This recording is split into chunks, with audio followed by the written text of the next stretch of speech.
They always said Kyle lit up a room. Didn't matter what he was doing, throwing a football, tying his shoes, breathing, he was the star. Dad used to call him the franchise. Even when Kyle was a dumb 15-year-old with a cocky smirk and a GPA hanging on by a thread, he was the one they banked on. Me? I was just there. I was the quiet one, the independent one, code for invisible. Kyle walked into the kitchen, and suddenly Mom was baking cookies. I walked in, and she'd ask if I needed something. I remember Christmas when I was 10. Kyle tore through wrapping paper and came up with a brand new Yamaha dirt bike. Red, shiny, custom helmet to match. I opened mine and found a pack of white crew socks from Walmart. I looked up, confused. Mom smiled and said, "Bikes aren't for careful boys, sweetheart. You like puzzles, right?" "Sure, puzzles." That night, Kyle rode circles in the driveway with Dad cheering him on. I sat inside and counted how many socks were in the pack. 10. At 13, I brought home straight A's. Every class. Didn't miss a single assignment all year. The same week, Kyle got a B++ in English, and Dad called him a born leader. I remember sitting on the stairs during dinner. They were laughing about Kyle's big future, how college scouts will eat this up. My report card sat untouched in the mailbox pile. That's when I stopped trying.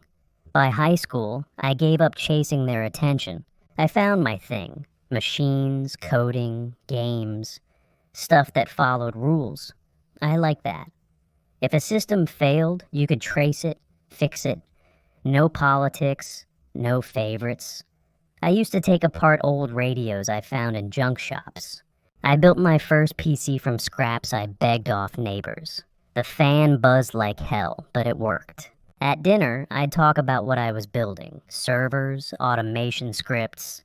Even tried explaining how I was writing code to track bus schedules more efficiently. They'd nod, say cool, and change the subject back to Kyle's stats or the school board's praise for his natural charisma. When I won a regional robotics competition sophomore year, I came home with a little medal and a paper certificate. I put it on the fridge. It was gone the next morning, replaced by one of Kyle's old Pop Warner trophies. "Yours was just paper," Mom said. "It fell." It didn't. I had pinned it. I learned quick, quiet wins didn't count. Kyle would blow a fuse at practice, get benched, and they'd say it was passion. I'd stay up all night troubleshooting code and still hear, "Don't you want to go outside more?" They acted like if I wasn't loud, I wasn't doing anything. Dad once told me, "You gotta take up space if you want to matter." I never forgot that. But instead of shouting for scraps, I built my own space. I spent hours in the garage, tinkering, building, teaching myself through trial and error. Burned out an entire motherboard once. Didn't tell anyone. Just fixed it. Even teachers noticed. Mr. Dalton, my comp sci teacher, pulled me aside after class junior year and said, "You've got a mind for this, Josh. Don't waste it trying to impress people who aren't looking." That one stuck too. Kyle slammed a door. Mom checked on him. I disappeared for a whole weekend once. Just holed up at the library writing a game engine from scratch. And no one noticed I was gone. By senior year, Kyle had a full scrapbook of football clippings and award photos. I had a hard drive full of code and a quiet understanding. I'd never win their version of the game, so I stopped playing it. By the time I hit college, I had stopped hoping for anything from them. But that fall, I let my guard down. Thought maybe Thanksgiving would feel different now that I was technically an adult. New school, new city, fresh start. I figured I could survive one dinner back home. I was wrong. I got in Wednesday night. Nobody offered to pick me up from the station, so I took a cab. The front door was unlocked, same flickering porch light, same drafty hallway. Mom was watching reruns in the living room. She didn't even mute the TV when I walked in. "You look tired," she said, barely glancing up. "Hope you're not sick. We've got people coming." That was it. No hug, no, how's school? Just a warning not to bring germs into her dining room. Thanksgiving Day, the house filled up quick. Uncle Dan, cousins I hadn't seen in years, Kyle and his girlfriend, who everyone loved instantly, of course. We sat down to dinner, and before I'd taken 2 bites, Dad stood up with his beer and tapped it against a knife like we were at some kind of wedding reception. "I want to make a quick toast," he said, smiling like he was about to cry. "To Kyle. He's finally getting his startup off the ground." Applause broke out like it was rehearsed. "He's got the drive, the guts, the vision," Dad said, raising his glass. "And we believe in him so much, we're backing him ourselves." Backing him. My mom reached over and squeezed Kyle's hand like he'd just beat cancer. I blinked. "Wait, you're giving him money?" "Of course," she said, like it was obvious. "It's not a gift. It's an investment." I looked down the table. My name hadn't come up once. No one had asked about school. No one even knew I had switched majors, let alone that I'd gotten into one of the top CS programs in the country. Then Mom laughed, light, fake. "Hopefully Josh lands something stable after all this studying. Maybe shipping and receiving. That'd be good, right?" I felt my jaw clench. Kyle smirked. "Hey, there's a tire shop off I-84 looking for people. Real technical work." Laughter rolled down the table like a wave. My uncle wiped his eyes.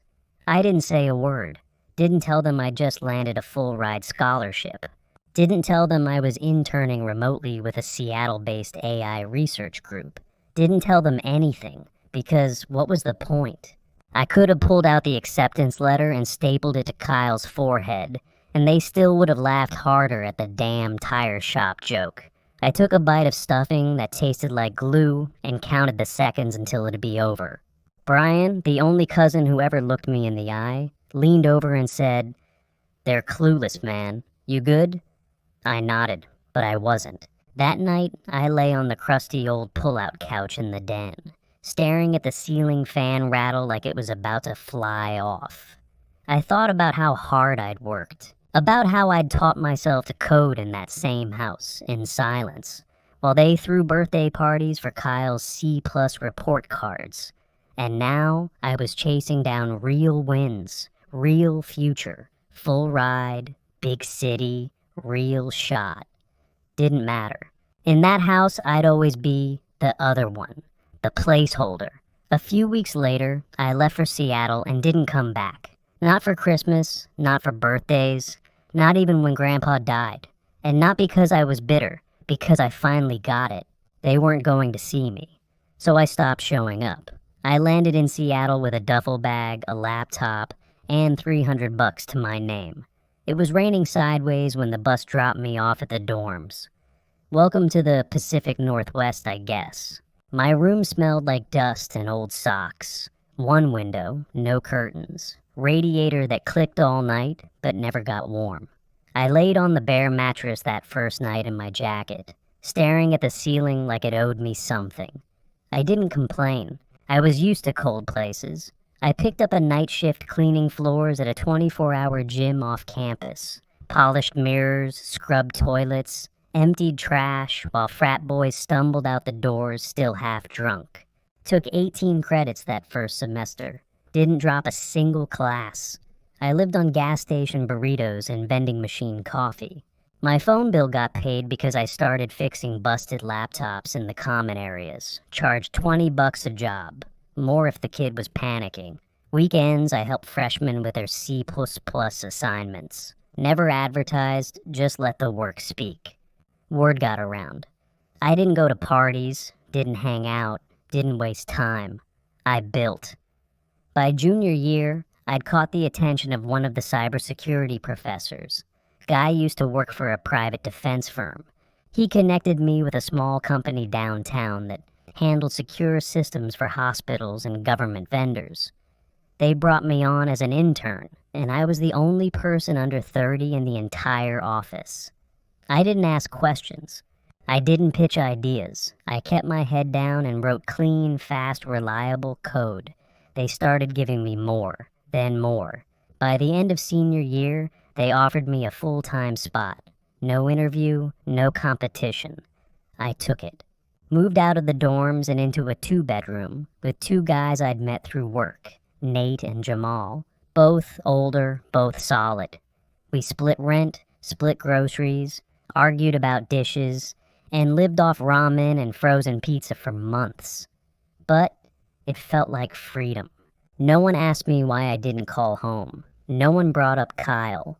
We built stuff. We solved problems. We pulled late nights and clinked beer bottles at 3 a.m. when something finally worked. By 27, I was managing my own projects. By 29, I was lead architect on a system for a federal contractor. Contract I can't name, but I'll say this. They were paying a lot of people a lot of money to make sure their data didn't leak. And the core infrastructure, the thing that stopped a breach cold when it came from overseas, that was mine, my code, my logic. Nobody touched it without running it through me first. When the alert hit, I was already on my second Red Bull, watching the logs like I had a sixth sense. I flagged it, tracked it, shut it down, wrote the report, and had it on the desk of the CTO before anyone else even clocked in. They gave me a bonus. A plaque I never hung. What mattered was, for the first time, I was the person people depended on. Not tolerated, not ignored, trusted. There were no toasts, no fridge magnets. But when I walked into the office, people listened. And that was everything I'd never gotten back home. I turned 31 the same week the licensing deal closed. Over 400 grand. My cut after taxes came out to just under 170. I stared at the number in my bank account for a full minute. No smile, no yelling. Just sat there and breathed. Then I got up, walked out of my apartment, and bought a condo the next day. 2-bedroom, corner unit, full mountain view from the balcony. Smart locks, smart lights, secure garage. Fully paid. No mortgage, no strings. I signed the paperwork, shook the realtor's hand, and drove straight to Home Depot for a mop and a plunger. That first night, the place echoed. No furniture, no TV. Just me sitting on the floor with a 6-pack and a folding chair I borrowed from Jamal. That weekend, my crew came through with pizza, paper plates, and a bottle of cheap whiskey with a Post-it note on it that said, "For emergencies only." Nate brought a box with a single coffee mug inside, black with white letters. "Still waters run the show." I kept it, still have it. No balloons, no toasts, no long speeches, just a few guys who knew the climb and respected the work. That night, after everyone left, I stood in the kitchen, cracked one last beer, and opened my phone. One new message. It was from Brian. "Your mom wants to know if you're coming for Christmas." That's all it said.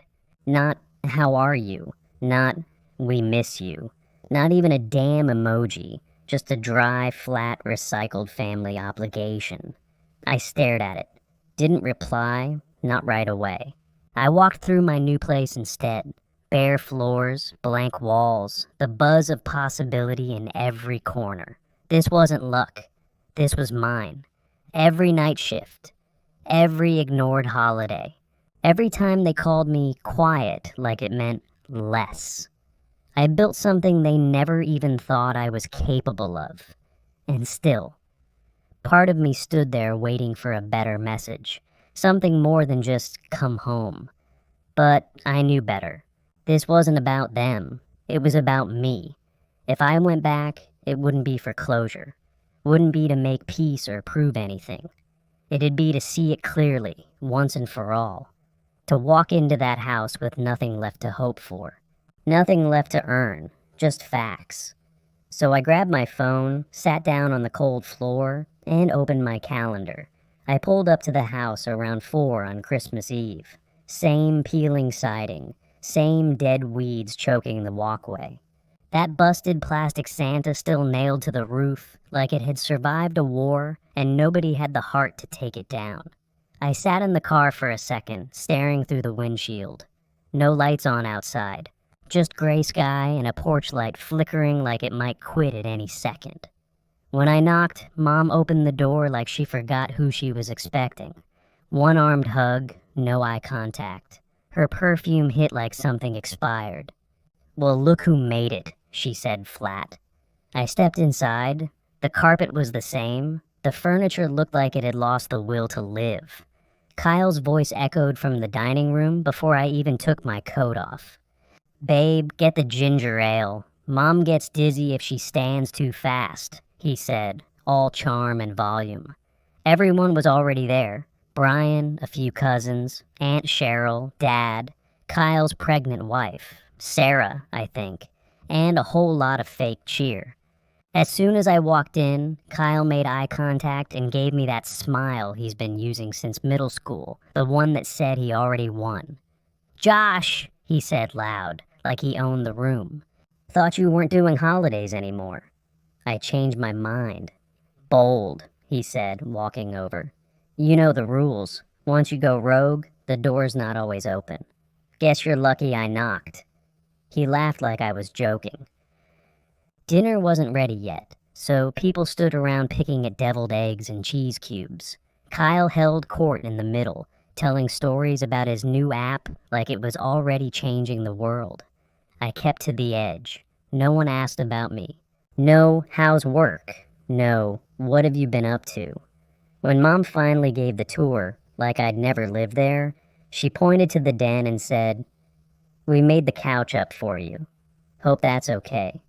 Your room's Kyle's office now." Of course it was. Dinner came, and I got stuck at the corner of the table, half my chair in the walkway. Every time someone needed to grab a napkin or more wine, I had to shift sideways like furniture. Plates passed right over me. Someone handed Kyle 2 rolls. I didn't get one. Kyle poured himself a drink, leaned back and said, "So, Dad, about the capital raise." And here it came. He launched into this pitch, full of buzzwords, zero structure, talking about monetizing the user journey, AI optimization, and some half-baked plan to gamify grocery shopping. Dad nodded like he was hearing gospel. "We just need some runway," Kyle said. 200 grand, give or take. Once we hit Series A, it's off to the races. No one blinked, no one questioned it. They were hanging on every word like he was Steve Jobs with a tan. Then Kyle turned toward me. "What about you, Josh? You still cleaning keyboards in basements?" I didn't flinch. "I lead infrastructure at a cybersecurity firm in Denver. Government contracts, large scale. We closed a deal last quarter that paid out mid-6 figures." The room went quiet for half a second. Then Kyle snorted. "Damn, all right," he said. "Look who learned how to make up job titles." Dad laughed. Mom reached for the salt like none of it mattered. That's when it really hit. No matter how far I climbed, to them, I was still 17. Still the quiet one. Still background noise. But I wasn't there for their approval. I was there to finish something. Christmas morning hit like a bad rerun. I woke up stiff on the couch with a blanket that barely covered my legs, and the smell of burnt coffee already in the air. Kyle was in the living room with Sarah, sitting cross-legged on the floor like 2 oversized kids at a play date. Wrapping paper everywhere, bows stuck to the dog, and Mom clapping like it was a show. "Open the big one," she said, grinning so hard I thought her face might crack. They tore into it together. Some fancy stroller with cup holders, a Bluetooth speaker, and a built-in bottle warmer. Everyone oohed. Someone took pictures. Then came the smaller gifts. Kyle unwrapped a smartwatch. Sarah got a spa set. Brian got a jacket from Dad. Aunt Cheryl even got slippers. My name didn't come up. Not once. I watched Kyle pull the paper off the box I gave him, a smart plug kit with voice sync. He looked at it like it was a half-eaten sandwich. "Cool," he said. "Guess I'll figure out how to use it." Sarah gave a soft, "Thanks, Josh," without looking up. That was it. I got nothing, no box, no bag. Not even one of those passive-aggressive joke mugs people give coworkers they hate. Mom stood up, smoothed her robe, and said, "Oh, forgot." She said it too loud, like she needed it heard. Kyle looked up from his pile of boxes. "Just like old times, huh?" Everyone laughed. I didn't. I reached into my pocket and pulled out my condo keys, held them up like I was about to pitch a product. "Two-bedroom," I said, standing. "Corner unit, mountain view, fully paid. Smart security, high-end finishes, zero debt." I dropped the keys on the dining table. The sound echoed through the silence. No one moved. Mom's smile twitched, like she didn't know what face to wear. Dad leaned forward, squinting like he just realized I was speaking English. Even Kyle shut up. I could see the math happening behind their eyes. The same kid they called quiet, the one they forgot to buy a card for, just dropped proof on their table that I'd outbuilt all of them. "I didn't come here for gifts," I said, "but I'm not gonna sit here and pretend like I'm not in the room." Nobody argued, nobody apologized. I didn't wait for it. I walked back to the couch, grabbed my bag, and zipped it shut. No anger, no emotion, just done. I was halfway through zipping my bag when I heard it. "Before you go," Dad's voice, gravelly, slow, like he was easing into something he didn't want to say out loud. I didn't stop packing. "Kyle's project," he continued, "could really use a boost." I looked up. He wasn't even looking at me, just kind of staring past me, hands folded like he was praying. Kyle stepped forward with that same cocky smile he's had since Little League. "You've got the cash," he said, real casual. 200 grand? With what you're making, it's nothing, right? Nothing. That's what he thought of it. Of me. Not a question about how I got here. No interest in what I built or what I went through to make it real. Just a handout. Palm up. Like it was a tip jar. I didn't blink. "No." The word hit the air like a punch. Kyle's smile dropped about 2 inches. Dad's face scrunched like he couldn't compute the answer. Mom stood off to the side, arms crossed, already icing over. "Excuse me?" Kyle said, half laughing. "You serious right now?" "I'm dead serious." He scoffed. "You really gonna hold a grudge because you didn't get a bike or whatever 20 years ago?" I stepped forward, just enough to kill whatever fake comfort was left in the room. "No," I said. "I'm saying no because when I needed $500 for textbooks, you all said you couldn't spare it. Said I'd have to figure it out myself." Mom opened her mouth to speak, but I cut her off. And I did. I figured it out. I slept on floors. I scrubbed gym toilets. I taught myself every skill I couldn't afford to learn in class. While you were blowing smoke up Kyle's ass about leadership potential, I was building something. Kyle rolled his eyes. "Oh, come on. You think this makes you better than us?" "No," I said. "I think it makes me done owing any of you a damn thing." Dad looked stunned. Not angry, confused, like he couldn't believe I'd grown teeth. Mom just shook her head and muttered, "Selfish." That part made me laugh. "You want to talk selfish?" I said, pointing at Kyle. "You bet on him, again and again. I was a backup plan you never planned to use. You took my silence for weakness, and now you're all shocked I don't want to bail out your favorite son." Kyle's tone snapped sharp. "This isn't a bailout. It's family helping family." "No," I said, grabbing my bag. "It's a pattern, and I'm not playing along." I walked toward the front door, my boots hitting the floor harder with each step. Dad called after me, voice raised. "You'd really walk away from us over money?" I turned once.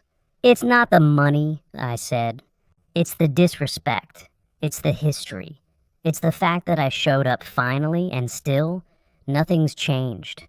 You don't get to act like I'm cold when you've been freezing me out since I was a kid." They didn't respond. Just stood there, mouths half open, eyes wide. I walked out without another word, my suitcase dragging behind me like a verdict. It thumped over the cracked porch boards, wheels catching on the edge. I didn't look back, but they followed. "Josh, wait!" Mom called out. "You're being selfish," Dad snapped. "Ungrateful as hell." I kept walking. "You're cold," someone muttered. Might have been Kyle. Then louder, "We're family." That made me stop, just for a second. I turned around, looked straight at Dad, and said, "You mean, now we are?" He opened his mouth, but nothing came out. So I left, tossed my bag in the trunk, slammed the door, and drove off without checking the rear view. I crossed 2 state lines before I even let myself feel anything. The phone buzzed nonstop. Texts, missed calls, voicemails I didn't play. I ignored them all. It wasn't anger, not even hurt, really. Just done. Somewhere past Cheyenne, I pulled into a rest stop. Gray sky, biting wind, the smell of truck diesel and old vending machines. I sat in the car with the engine running and scrolled through the messages. "Mom, you embarrassed us. I hope you're proud. Dad, come back and talk like a man. Kyle, enjoy your condo, you smug asshole." I blocked them one by one. Clean, final, all except Brian. He didn't send a wall of text. Just one line, "They say you turned your back." I stared at it for a minute, then typed, "Maybe now they'll stop acting like I owe them something." I pulled back onto the road, didn't stop again until Denver. Walked into my condo, dropped my bag by the door, kicked off my boots. The silence hit different, heavy but calm. Like the noise I'd been dragging behind me finally let go. I opened the fridge, grabbed a beer, and stood at the window. The skyline blinked under the night sky, mountains outlined in soft black. And for the first time in days, I breathed. Not shallow, not careful, deep, real. Like I'd finally stepped out of a house where I was never more than a shadow, and into a place I actually owned. Not just the condo, the peace. It's been almost 8 months since that Christmas, since I shut the door and didn't look back. Got promoted in April, lead security architect. Big title, bigger respect. My name's on more than just code now. It's on decisions, contracts, architecture. I built a team that runs like I always wished a family would. People who listen, ask questions, don't pretend to know everything. We don't waste time on ego. We solve problems. I met Rachel at a startup expo in Austin back in May. She wasn't loud or pushy, just smart, focused, understood when to speak and when to just let a moment sit. We've been seeing each other ever since. No drama, no tests, just real. She knows about my family, the whole mess. She didn't flinch when I told her, didn't try to fix it, didn't tell me to forgive anybody. Just nodded and said, "Sounds like you did what you had to." Brian still checks in now and then. He told me Kyle's startup tanked back in July. Money's gone. Investors walked. Kyle moved back in with Mom and Dad. Now they tell people I abandoned them, that I got too big for my roots, that I lost my values. Let them. They don't get to rewrite the ending just because they didn't like their part. I've stopped explaining. This life, I earned it. Nobody handed it to me. Nobody cleared a path. I got here by doing the work, by staying up when I was exhausted, by pushing through when no one was watching, by surviving being overlooked and deciding that was never gonna happen again. Would you have said yes to Kyle if you were in my shoes? Drop your answer in the comments. And if this hit home, like and subscribe for more stories that don't sugarcoat real life.